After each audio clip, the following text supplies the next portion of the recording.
अगर आप भी चाहते हैं कि हमारे JB म्यूजिक स्टूडियो चैनल के सभी ऑडियो वीडियो सबसे पहले आप तक पहुंचे, तो हमारे चैनल को सब्सक्राइब करें और बेल आइकन को दबाना ना भूलें।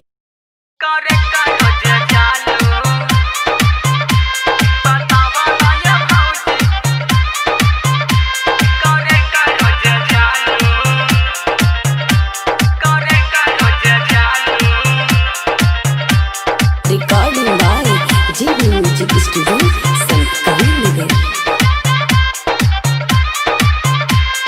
चतिया से जिगनी हवा से तू वासी करे करो जजालो। चतिया से जिगनी हवा से तू वासी करे करो जजालो। बतावा ना या भौजी करे करो जजालो।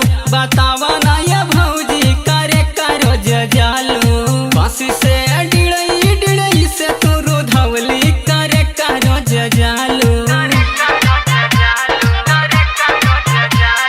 बासी से डिड़ई से तू रोधवली करे करो जजालो।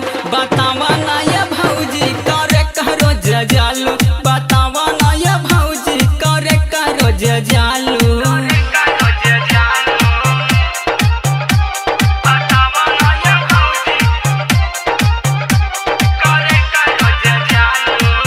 Recording by JB music studio Sant Kabir Nagar.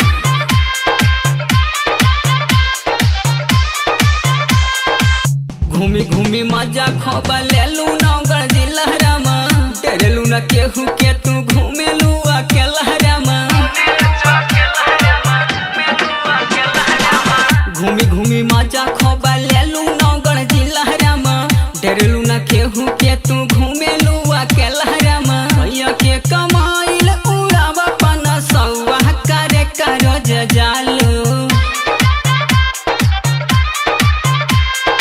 भैया के कमाइल उड़ावा पना सौवा करे करो जजालो।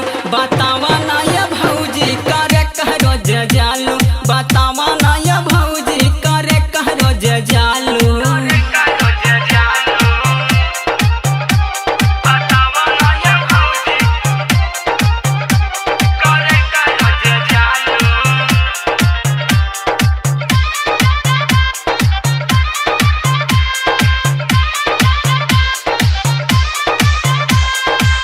गोरे गोरे रूप औरी चढ़ली जवनिया।